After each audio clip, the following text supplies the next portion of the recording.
गोटिए दिन मीनू चढ़ई ता बिलरे काम करुथिला। हठात ता हाथरू फाउड़ा छिटिकी पड़िला। आरे ये कौन? या भितरे कौन पत्थर अछि ना कौन?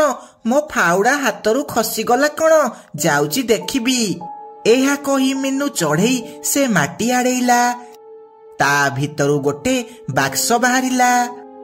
आरे ये तो गोटे बाक्स लागुची। ए बाक्स भितरे बहुत सारा सुना रूपा अछि। जदि या भितरू सुना रूपा बाहरिला ताहाले मुए जंगलर सबुठु धनी पक्षी हेइचिबी। एहा कही मीनू चढ़ई से बाक्स खोलिला। से देखिला से बाक्स भितरे गोटे कंढेई अछि। हे बोऊ, एथिरे तो किछि भी नाही। मु भाबिली एथिरे सुना रूपा गहना सबु थिबो, किंतु एथिरे तो गोटे खंडिया कंढेई अछि।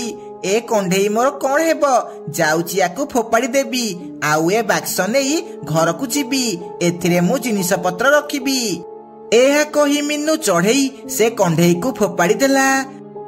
आउ से बाक्स नेई घर को चली गला। माँ तमे ए बाक्स कोठू आनिल? ए बाक्स तो बहुत सुंदर लागुची।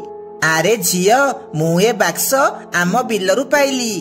आउ हाँ, तू खाइलुणी कि नहीं? हाँ माँ, मु फल खाइथिली। आउ किछि भी खाइबिनी, मते भोक लागुनी। हौ ताहाले राती हेलाणी, चाले सोई पड़िबा। एहा कही से माने दुई जण सोई पड़ंती। रातिरे से कंढेई देह को आत्मा आसी जाए। ये तू कौन कलु चढ़ई? तू मो बाक्स नहीं गलु। एबे मु कौन करिबी? कोठी रहिबी? तते मु छाड़िबिनी। एबे मु तो घरे रहिबी, आउ तो रक्त पीबी। एहा कही से कंढेई मीनू घर को गला। आरे बा, या घर तो बहुत भल हेइची। आउ यार झियो भी अछि। मु प्रथमे तो झियर रक्त पीबी, तापरे जाई तोर रक्त पीबी। हा हा हा हा।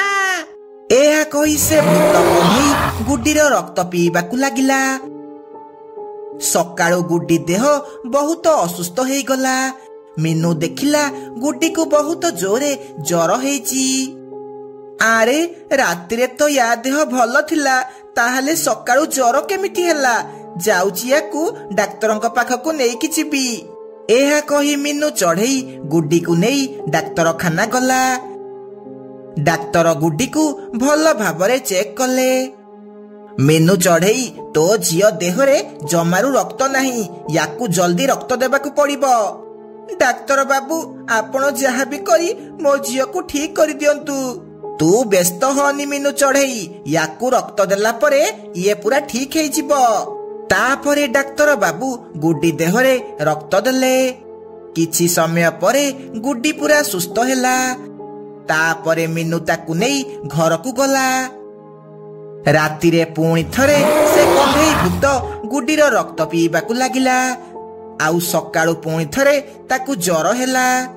पुणी थरे मीनू ताकू डाक्तरखाना नेइकी गला। आरे ये कौन? या देहरे तो जमारू रक्त नाही। काली तो मु या देहरे रक्त देइथिली, ताहाले एते जल्दी रक्त कुआडे पड़ेला? डाक्तर बाबू, आपण गुड्डी को आउ थरे रक्त दियंतु। जहा भी पैसा खर्च हेबो मु देबी। आपण मो झियो को ठीक करि दियंतु। तापरे डाक्तर गुड्डी देहरे पुणी थरे रक्त देले। तापरे गुड्डी पुणी थरे सुस्थ हेई घर को गला। एमिति सबुदिन हेबाकू लागिला। मीनू चढ़ई जाई ए घटना विषय मालती अपा को कहिला। आरे ए सबु कोन डाक्तरंकु देखैले भल हेबो? मते लागुची कोउ आत्मा तो झियो देहरु रक्त शोषी देउची। चाले आमे ताकू नेई तांत्रिक पाखकू जिबा। से हियार किछि समाधान करिवे। हाँ मालती अपा, चालो जिबा। एहा कही सेमाने गुड्डी को नेई तांत्रिक पाखकू जिबाकू लागिले। आरे मालती अपा, आजी केमिति तोर मो कथा मने पड़ीगला?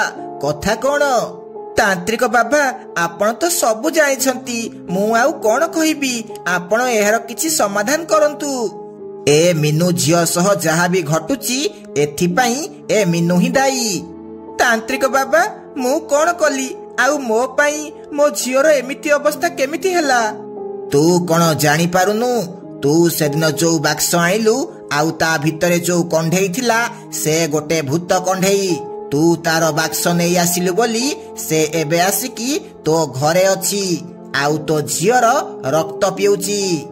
ମୋର ବହୁତ ବଡ ଭୁଲ ହେଇଗଲା ତାନ୍ତ୍ରିକ ବାବା। ଏବେ କିଛି ବି କରି ମୋ ଝିଅକୁ ବଞ୍ଚାନ୍ତୁ, ବଞ୍ଚାନ୍ତୁ ମୋ ଝିଅକୁ। ତାପରେ ତାନ୍ତ୍ରିକ ବାବା ମନ୍ତ୍ର ପଢିବାକୁ ଲାଗନ୍ତି ଆଉ ସେ ମନ୍ତ୍ର ଶକ୍ତି ଦ୍ୱାରା ସେ କଣ୍ଢେଇ ଭୂତକୁ ସେଠାକୁ ଆଣନ୍ତି। ମତେ ଏଠାକୁ କିଏ ଆଣିଲା? ମତେ ତମେ ମାନେ କଣ ପାଇଁ ଏଠାକୁ ଆଣିଲ? ମୁଁ ତମକୁ କାହାକୁ ଛାଡ଼ିବିନି। ତୁ କଣ ପାଇଁ ସେ ଝିଅର ରକ୍ତ ପିଇଲୁ? ଏବେ ଭଲରେ ଭଲରେ ଯାଇ ସେ ବାକ୍ସ ଭିତରେ ପଶିଯା, ନହେଲେ ତତେ ମୁଁ ଭସ୍ମ କରିଦେବି। ତାନ୍ତ୍ରିକ ବାବାର କଥା ଶୁଣି ସେ କଣ୍ଢେଇ ଭୂତ ବହୁତ ଡରିଗଲା ଆଉ ଯାଇ ସେ ବାକ୍ସ ଭିତରେ ପଶିଗଲା। ତାପରେ ତାନ୍ତ୍ରିକ ବାବା ସେ ବାକ୍ସ ନେଇ ପାଣିରେ ଭସେଇ ଦିଅନ୍ତି। ତାପରେ ମିନୁ ଚଢେଇ ତା ଝିଅ ସହ ପୁଣି ଥରେ ଖୁସିରେ ରହିବାକୁ ଲାଗିଲା। ମା ମା ମୁଁ ଗୁଡ଼ି ଉଡେଇବାକୁ ଯାଉଛି, ହେଲା? ହଉ ଯା, କିନ୍ତୁ ଗୋଟେ କଥା ମନେ ରଖିବୁ, କାହା ସହ ଯେମିତି ଝଗଡା କରିବୁନି, ହେଲା? ହଉ ଠିକ ଅଛି ମା, ତମେ ସେଥିପାଇଁ ଚିନ୍ତା କରନି, ମୁଁ କାହା ସହ ଝଗଡା କରିବିନି। ହଉ, ସନ୍ଧ୍ୟା ହେବା ପୂର୍ବରୁ ଯେମିତି ଜଲ୍ଦି ଫେରି ଆସିବୁ। ଏହା କହି ମାନୁ ଗୁଡ଼ି ଉଡେଇବାକୁ ଚାଲିଯାଏ। ସେ ସିଧା ଟିକି ଘରକୁ ଯାଏ। ଆରେ ଟିକି କଣ କରୁଛୁ? ଚାଲେ ଆମେ ଗୁଡ଼ି ଉଡେଇବାକୁ ଯିବା। ଆରେ ମୁଁ ତ ସେୟା ଭାବୁଥିଲି, ତୁ ଆସିଲୁ ହେରି। ହଉ ଏବେ ଚାଲେ ଯିବା। ଏହା କହି ସେମାନେ ଦୁଇ ଜଣ ଗୁଡ଼ି ଉଡେଇବାକୁ ଯାଆନ୍ତି ଆଉ ସେଠି ଯାଇ ଗୁଡ଼ି ଉଡେଇବାକୁ ଲାଗନ୍ତି। ମା ମା ମୁଁ ଗୁଡ଼ି ଉଡେଇବାକୁ ଯାଉଛି। ହଉ ଯା, ହେଲେ କାହା ସହ ଝଗଡା କରିବୁନି। ମା ମୁଁ କାହା ସହ ଝଗଡା କରୁନି, ହେଲେ କିଏ ଯଦି ମୋ ସହ ଝଗଡା କରିବ ତାହେଲେ ମୁଁ ତାକୁ ଜମାରୁ ଛାଡ଼ିବିନି। ମା ମୋ ପାଇଁ ଗୋଟେ ନୂଆ ଗୁଡ଼ି କିଣିକି ଆଣିବ, ଏ ଗୁଡ଼ି ଜମାରୁ ଭଲ ଉଡୁନି। ହଉ ପୁଅ, ମୁଁ ସନ୍ଧ୍ୟା ବେଳକୁ ବଜାରକୁ ଗଲେ ତୋ ପାଇଁ ଗୋଟେ ବଡ ଗୁଡ଼ି କିଣିକି ଆଣିବି, ହେଲା? ତାପରେ ଜଗୁ ଗୁଡ଼ି ଉଡେଇବାକୁ ଜଙ୍ଗଲ ଭିତରକୁ ଗଲା ଆଉ ସେଠି ଯାଇ ମଜା କରି ଗୁଡ଼ି ଉଡେଇବାକୁ ଲାଗେ। ମାନୁ ଦେଖେ ମୋ ଗୁଡ଼ି କେତେ ଉପରେ ଉଡୁଛି। ଆରେ ହଁ, ତୋ ଗୁଡ଼ି ସବୁଠୁ ଭଲ ଗୁଡ଼ି। ଏମିତି ଗୁଡ଼ି ଆମ ଜଙ୍ଗଲରେ କାହା ପାଖରେ ବି ନାହିଁ। ଆରେ ମୋ ଗୁଡ଼ି କେମିତି ଭଲ ହେବନି? ମୁଁ ଏ ଗୁଡ଼ିକୁ ନିଜ ହାତରେ ବହୁତ ପରିଶ୍ରମ କରିକି ବନେଇଛି। ଟିକି ମୁଁ ଭାବୁଥିଲି ଯଦି ଆମ ଜଙ୍ଗଲରେ ଗୁଡ଼ି ପ୍ରତିଯୋଗିତା ହୁଅନ୍ତା ତାହେଲେ କେମିତି ହୁଅନ୍ତା?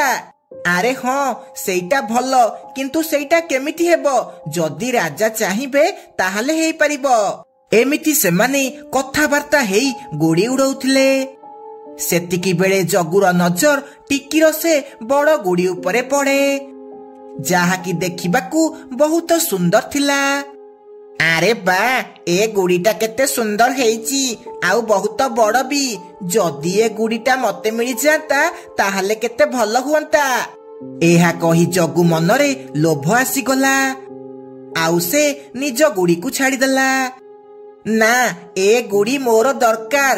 ଯାଉଛି ଦେଖିବି ଏ ଗୁଡ଼ି କିଏ ଉଡଉଛି ଆଉ ତାଠୁ ସେ ଗୁଡ଼ି ଛଡେଇକି ଆଣିବି। ଏହା କହି ଜଗୁ ସେ ଗୁଡ଼ିର ପିଛା କରିବାକୁ ଲାଗେ। କିଛି ସମୟ ପରେ ସେ ସେମାନଙ୍କ ପାଖରେ ପହଞ୍ଚିଯାଏ।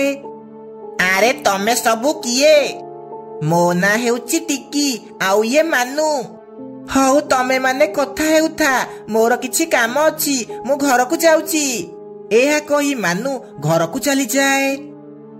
ହଁ, ଏ ଗୁଡ଼ି ମୁଁ ତିଆରି କରିଛି ଆଉ ଏ ଗୁଡ଼ି ବହୁତ ଭଲ ଉଡୁଛି।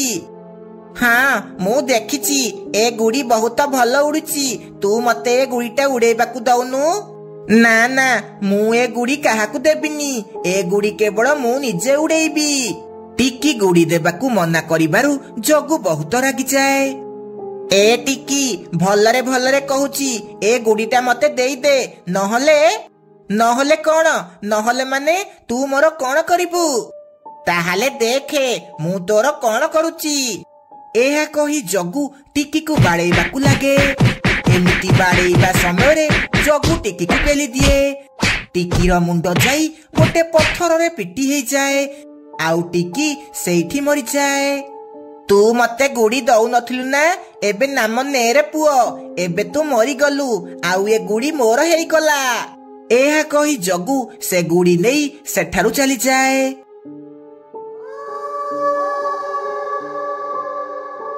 ଟିକି ମରିଗଲା ପରେ ଗୋଟେ ଭୟାନକ ଆତ୍ମା ହେଇଯାଏ। ମୋ ଗୁଡି କୁଆଡେ ଗଲା? ସେ ଜଗୁ ମୋ ସହ କିଛି ଠିକ କଲାନି। ସେ ମତେ ମାରିଦେଲା, ଆଉ ମୋ ଗୁଡି ନେଇ ଚାଲିଗଲା। ଏବେ ମୁଁ ତାକୁ ଜମାରୁ ଛାଡିବିନି। ଏହା କହି ଟିକିର ଆତ୍ମା ଜଗୁ ଘରକୁ ଯିବାକୁ ଲାଗେ। ସେ ଜଗୁ ଘରକୁ ଯାଇ ଦେଖିଲା ଜଗୁ ତା ଗୁଡି ଧରି ଶୋଇଛି। ଆଚ୍ଛା, ତୁ ମତେ ମାରି ମୋ ଗୁଡି ଧରି ଏଠି ଆରାମସେ ଶୋଇଛୁ। ଏବେ ଦେଖେ ମୁଁ ତୋର କଣ କରୁଛି। ଏହା କହି ଟିକିର ଆତ୍ମା ସେ ଗୁଡି ଭିତରେ ପଶିଗଲା, ଆଉ ସେ ଗୁଡି ଉଡିବାକୁ ଲାଗିଲା। ହଠାତ୍ ଜଗୁର ନିଦ ଭାଙ୍ଗିଗଲା। ଆରେ ମୋ ଗୁଡି କୁଆଡେ ଉଡିକି ଯାଉଛି? ରହ, କୁଆଡେ ଉଡିକି ଯାଉଛୁ? ରହ। ଏହା କହି ଜଗୁ ସେ ଗୁଡିର ପିଛା କରିବାକୁ ଲାଗିଲା। ହଠାତ୍ ଟିକିର ଆତ୍ମା ସେ ଗୁଡି ଭିତରୁ ବାହାରିଲା। ଜଗୁ, ତୁ ମତେ କାହିଁକି ମାରିଲୁ? ମୁଁ ତୋର କଣ ଦୋଷ କରିଥିଲି? ଏବେ ମୁଁ ତତେ ଛାଡିବିନି, ତତେ ମୁଁ ମାରିଦେବି। ନାଇଁ, ମତେ କ୍ଷମା କରିଦେ। ମୁଁ ତତେ ମାରିନି। ତୋ ମୁଣ୍ଡ ପଥରରେ ବାଡେଇ ହେଇଗଲା, ଆଉ ତୁ ମରିଗଲୁ। ସବୁ ତ ତୋ ପାଇଁ ହେଲା। ମୁଁ କଣ ମନକୁ ମନ ପଥରରେ ବାଡେଇ ହେଇଗଲି? ଏହା କହି ସେ ଗୁଡିର ସୂତା ଜଗୁ ବେକରେ ଗୁଡେଇ ହେଇଗଲା, ଆଉ ଜଗୁର ତଣ୍ଟି ଚିପି ତାକୁ ମାରିଦେଲା। ଏମିତି ଟିକିର ଆତ୍ମାକୁ ଶାନ୍ତି ମିଳିଲା।